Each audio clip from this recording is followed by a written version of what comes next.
자, 시작하도록 하겠습니다. 저희 어제 했던 거, 어제가 아니라 지난 시간에 했던 거 간단하게 한번 보고요. 자, 변수와 자료형이죠. 자료형에는 기본적으로 숫자, 문자, 논리형인데 숫자 안에서는 정수형과 실수형으로 구분이 되고요. 보통 다 퉁쳐가지고 누메릭이라는 형식으로 언급을 합니다. 일단 이게 자료형에 따라서 연산 방법이라든지 적용되는 기능들이 좀 다를 수 있기 때문에 구별을 해야 된다라고 말씀을 드렸었죠. 그리고 필요하다라고 하면은 숫자를 문자로, 문자를 숫자로, 또는 논리를 숫자로 이렇게 바꿀 수는 있습니다. 자, 그 다음에 숫자 자료형에서는 산술연산자 한번 봤었고요. 그죠?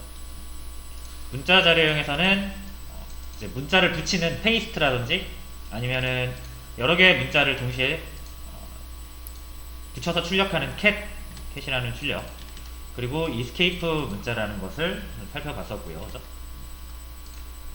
논리 자료형에서는 다 알고 계시는 논리 연산자, 비교 연산자죠. 논리 연산자라기보다 비교 연산자, 그리고 논리 연산에 필요한 논리 연산자, 이렇게 두 개를 한번 보고 문제를 풀어봤습니다. 자, 오늘은 이제 조건문 한번 진행을 해보도록 하겠습니다. 자, 프로그래밍을 해보신 분들은 아마 금방 적응을 하시겠지만 어쨌든 이제 새로운 언어, 새로운 문법이다 보니까 여러분들이 아는 거여도 꼭 손으로 치셔야 됩니다. 자, 일단 조건문을 먼저 봐야겠죠? 조건문을 보기 앞서서 논리값 true와 false를 먼저 다시 한번 살펴보고요. 자, 요거는 좀 길게 쓰기 귀찮으면은 T나 F로 앞글자만 이용해서 쓸 수도 있습니다. 그렇죠? 자, 그래서 요게 이제 우리가 논리값이고요. 그리고 우리가 이제 변수도 써봤죠. 변수라는 거는 동일하게 표현되되 값이 계속 바뀌는 것을 의미하죠. 그래서 뭐 10이 될 수도 있고 20이 될 수도 있고. 자, 그래서 변수는 어떤 값을 넣어놓고 그 동일한 의미를 가진 값을 계속 우리가 동일한 값을 지목해서 사용할 수 있도록 가져와서 사용할 수 있도록 하기 위한 도구라고 보시면 되겠죠. 자, 그럼 이제 요 두 개, 변수랑 논리값, 이 두 개를 좀 잘 활용하면 우리가 이제 조건문을 만들 수 있다. 조건문이라는 건 이제 조건을 이용하는 거죠. 그리고 조건이라는 거는 말 그대로 이제 변수를 이용해서 변수의 값이 달라지는 거에 따라서 그 결과가 참이 되기도 하고 거짓이 되기도 하는 것을 조건이라고 하죠. 그래서 이제 그 특성을 이용하면은 우리가 분기를 시킬 수가 있는 거죠. 하나의 변수값을 통해서 A로 처리할 수도 있고 B로 처리할 수도 있다. 자, 일단 그래서 조건을 먼저 만들어 봐야겠죠. 예를 들어서 여러분 이거는 조건이 아니죠. 1이 10보다 크다라는 건 명백한 거짓말이죠. 그래서 이런 걸 우리가 뭐 수학적으로 명제라고 하는 거고, 대신 이제 여기가 x라고 하면 요거는 참인지 거짓인지 알 수가 없는 상태다. 그죠? x의 값을 우리가 알기 전까지는. 그래서 이제 이게 조건인 거죠. 자, 그래서 조건은 변수의 값에 따라서 true가 될 수 있고 false가 될 수 있는 거예요. 그죠? 자, 그래서 이렇게 x에다 20을 집어 넣으면 위에다 다시 쓸게요. 자, 이렇게 해놓으면 요거는 이제 거짓말이 되는 거죠. 그래서 얘는 false가 되는 거고. 어제 뭐 비교 연산 했을 때 같이 살펴봤던 내용이고요. 요거를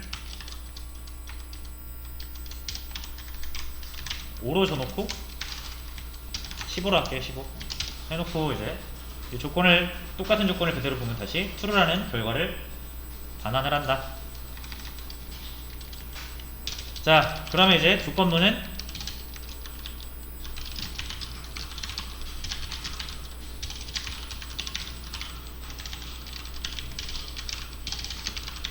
뭐 이렇게 정리를 할 수가 있을 것 같고요.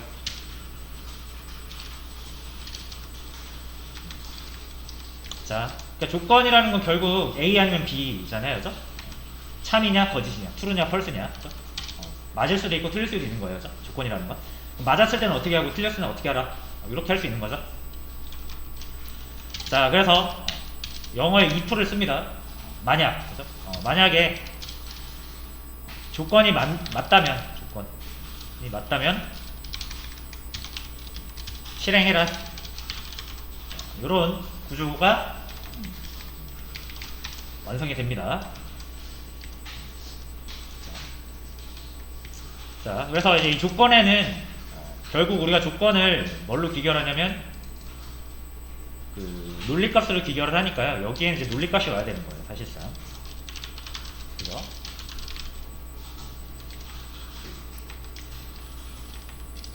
실행 코드가 와야 되는 거고. 자, 요게 조건문의 생김새, 조건문의 구조이고, 이 조건문을 작성할 때 이렇게 작성을 하면 된다라는 거고요.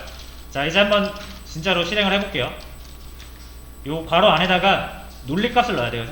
둘 중에 하나겠죠. true 아니면 false. 자, 실행문은 간단한 출력으로 배치를 하겠습니다. hello. 자, 해서 이렇게 실행을 하시면은 hello가 출력이 되고요. 자, 이번에는 false를 넣어봐도 되겠죠.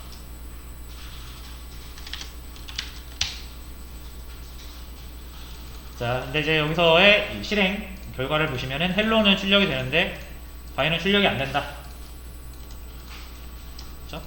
그 이유는 이 if문이라는 게, 조건문이라는 게 여기 조건이 참일 때만 이 중괄호 있죠, 중괄호로 감싸여진 부분의 코드가 true일 때만 실행되는 구조를 가지고 있습니다.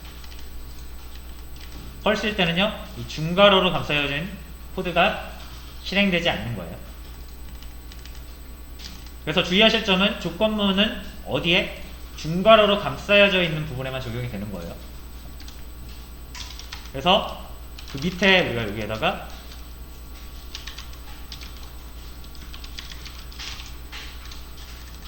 이런 거 프린트 출력물 하나 더 넣었을 때 얘가 실행되는 거는 얘나 얘랑 아무런 상관이 없다라는 거죠.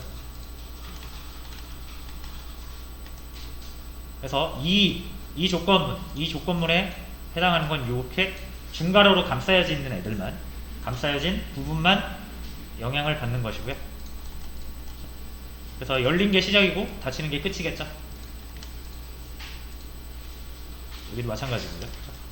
자, 그래서 이거를 펄스 한번 잠깐 지워보고요. 자, 이렇게 하시면은 헬로, 나이스 미츠 둘 다 나오죠. 근데 여기를 펄스로 바꿔보면은 당연히 안 나오겠죠, 그죠? 자, 그래서 헬로는 나오지 않지만 나이스 미츠는 나온다, 그죠? 왜냐면 이 조건과는 전혀 상관없기 때문에. 그죠? 이 조건과 상관이 있는 코드들은 중괄호로 감싸여진 부분만 해당이 됩니다. 그래서 만약에 이제 이 나이스 미츠를 여기에다 넣게 되면은 요거는 이제 조건문에 영향을 받겠죠. 그래서 펄스면은 둘 다 안 나오게 되겠죠. true면은 둘 다 나오게 될 거고요.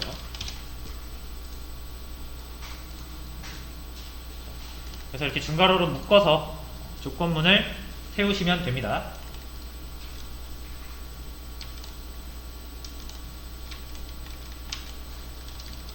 간단하죠? 자, 그러면 이거 홀수 짝수 판별을 한번 해보도록 하겠습니다.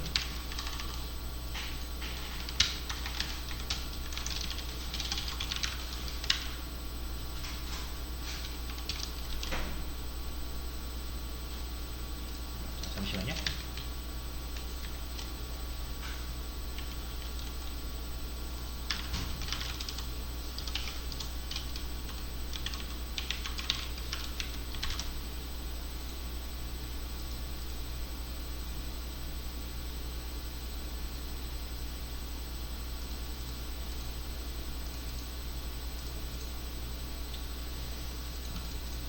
자, 그럼 이거 홀짝 판별 한번 해볼까요, 여러분들이? 자, 변수에다가 아무 값이나 이렇게 넣어주시고,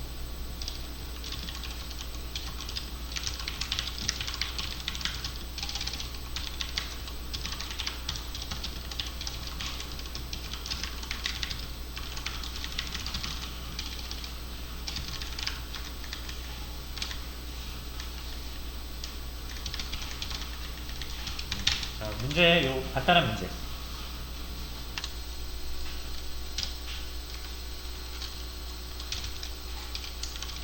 자, 일단 넘, 그죠? 얘가 짝수인지 홀수인지 판별을 하려면 조건을 만들어야 되는데, 짝수 홀수 판별은 나머지를 가지고 하죠, 그죠? 그래서 요게 넘이 짝수인지를 판별하는 조건이 되겠고, 요거를 이 풍문 안에다가 이렇게 딱 넣어주시면 됩니다.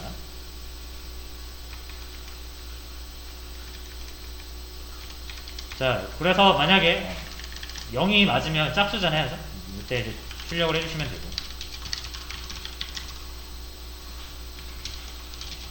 자, 홀수입니다는 0이 짝수가 아니면 홀수죠.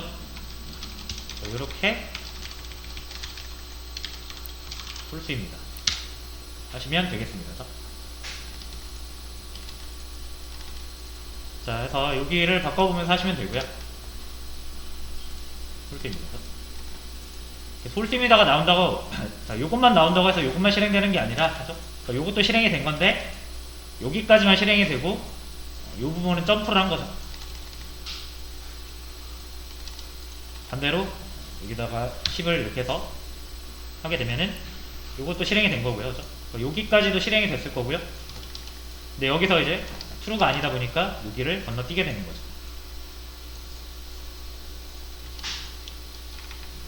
자, 그래서 이렇게 하시면 되고요.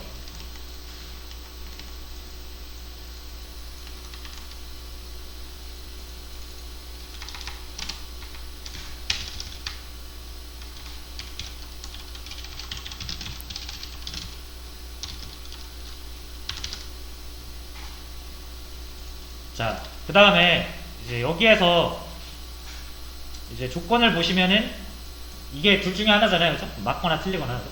그래서 맞았을 때 경우, 틀렸을 때의 경우 이렇게 두 개로 분기가 되는데 둘 중에 하나가 그러니까 결정이 되면은 이 조건이라는 게 true이거나 false인 게 결정이 되면 나머지 경우의 수는 우리가 따지지 않아도 금방 알 수가 있죠. 이게 무슨 말이냐면은 짝수랑 홀수처럼 둘 중에 하나인 것을 우리가 선택을 하는 걸 뭐 이지선다, 양자택일 뭐 이렇게 부르죠. 그래서 이렇게 이지선다, 둘 중에 하나를 선택하는 구조에 있어서는 하나를 따져봤을 때 그 하나의 결과가 나오면 나머지 결과는 자연스럽게 나오는 거죠. 동전의 그 양면처럼. 그래서 그런 경우죠. 이게 짝수 아니면 홀수. 짝수이면서 홀수인 것도 없고 짝수가 아니면서 홀수가 아닌 것도 없잖아요. 이게 둘 중에 하나는 무조건 어떤 숫자는 짝수이거나 홀수이기 때문에 그죠? 둘 중에 하나를 선택하게 되고요. 자, 그럼 여기서 이 조건, 우리가 조건 하나를 따졌을 때 나머지 경우에서는 자연스럽게 나온다는 거죠. 그래서 짝수임을 따져서 짝수가 나오면 그냥 여기서 끝내면 되고요. 그죠? 따져봤더니 짝수가 아니다. 그러면은 따질 필요도 없이 홀수임을 우리는 알 수가 있는 거죠. 자, 그래서 요거를 저는 보통 양자택일 또는 이지선다 이렇게 표현을 합니다. 둘 중에 하나를 선택하는 구조를 이렇게 나타내고요. 그러니까 우리가 요런 거를 우리가 이제 표현을 할 때는 무조건 이 if문과 그리고 else문이라는 게 있습니다. 요걸로 표현을 할 수 있다. 요거는 지금 if문 두 개를 가지고 그죠? 얘도 따져보고 얘도 따져보는 건데 이 양자택일 같은 경우는 하나만 따져보면 된다라는 거죠. 그러면 무조건 결과가 나온다. 따진다라는 거, 이 조건을 따진다라는 거예요. 조건식을. 그렇죠? 이게 맞는 건지 틀린 건지. 그리고 두 번 따지고 있죠? 그럴 필요 없다라는 거예요. 그래서 요것만 따져보고 얘가 맞으면 그냥 요거 실행하고 요게 아니면은 묻지도 따지도 말고 요거 실행하면 되는 거잖아요. 그죠? 그래서 여기서는 if가 필요가 없습니다. 그래서 이렇게 붙여가지고 else라고 표현하시면 돼요. 이게 맞으면 요거 하고 아니면 요거 해라. 이렇게 해석을 하시면 되겠죠. 자, 그럼 결과는 똑같지만 우리가 훨씬 더 작성하기가 편한 거죠. 왜냐면 이 두 번째 조건을 우리가 만들 필요가 없으니까.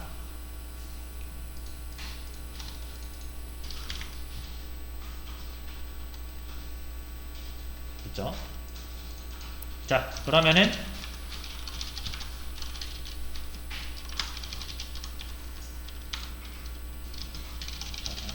num1과 num2를 놓고요. 자, 여러분이 풀어주시면 돼요.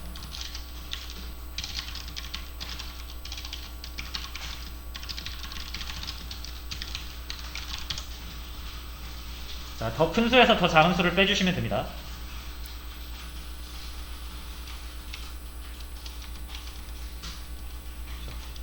당연히 num2가 num1보다 크다라고 하시면 안 돼요. 이건 얼마든지 우리가 바꿀 수 있는 거니까.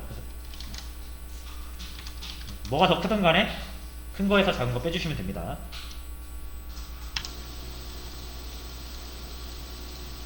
자, 그래서 조건문은 이렇게까지만 아시면 되고요. 자, 마지막으로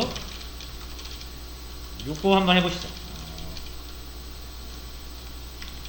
자, age 하나 주시고요.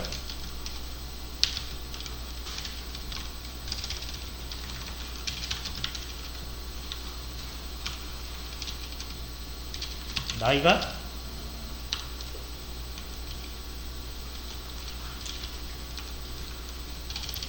8에서 13 사이면 초등학생, 14에서 16이면 중학생, 17에서 19 사이면 고등학생, 그 이상 성인.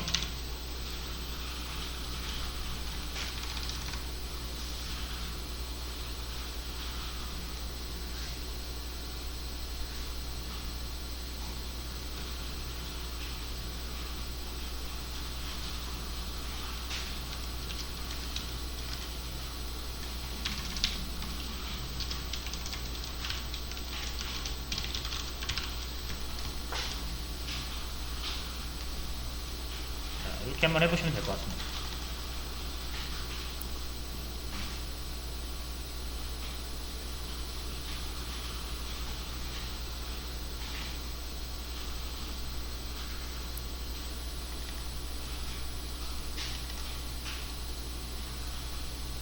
이렇게 출력하면 된다라는 거예요. 미취학, 초등학교, 중학교, 고등학교, 성인.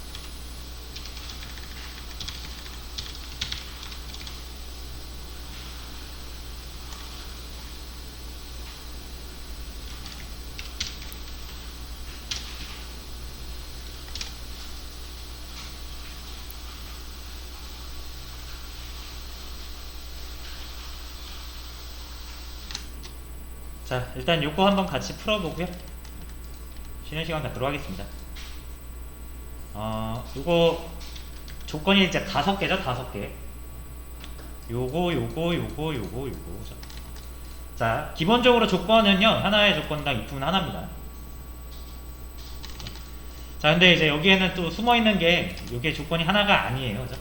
사실상. 그래서 요거는 이제 조건이 좀 2개인데, 이게 조건이 되게 많은 거예요, 지금 이게 문제가. 자, 그래서 제가 이거 조건을 하나도 여러 뭐 논리연산자라든지 뭐 그런 거 없이 정말 if는 하나당 조건 하나만 써서 표현을 해볼게요. 자, 일단 age가 7 이하인 건 이렇게 표현하겠죠. 이럴 때는 이제 미취학 아동입니다. 자, 그 다음에 LG문이나 이런 거 없이요. 8과 13 사이를 이제 표현을 하려면은 age가 8보다는 이상이어야겠죠. 그죠? 이렇게 표현해도 되고, 아니면 7보다 큰 걸로 표현해도 됩니다. 그죠? 자, 편한 걸로 하시되, 자, 이렇게만 하신 다음에, 초등학생이라고 하면 틀리죠, 이거는? 왜냐면은 17도 8보다는 크니까. 근데 17은 고등학생이잖아요, 그죠? 그래서 이렇게 하면 안 되고 8보다 크다고 무조건 초등학생을 출력하면 안 되고 보통 이제 여기에다 이렇게 넣죠.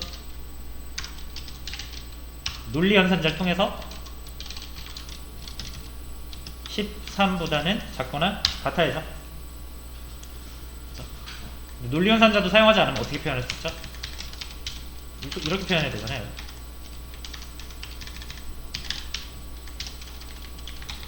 이렇게 표현하게 되겠죠? 자, 이렇게 해서 사이값을 표현할 수가 있는데, 자, 제가 이렇게 해볼게요. 맞아. 자, 이제 중학생이죠, 중학생. 자, 얘는 그러니까 14보다 크거나 같고 16보다 작거나 같죠. 여기는 이제 고등학생인데 17보다 크거나 같고 19보다는 작거나 같고요. 여기서는 20보다 크거나 같은 경우는 이제 하나면 되죠.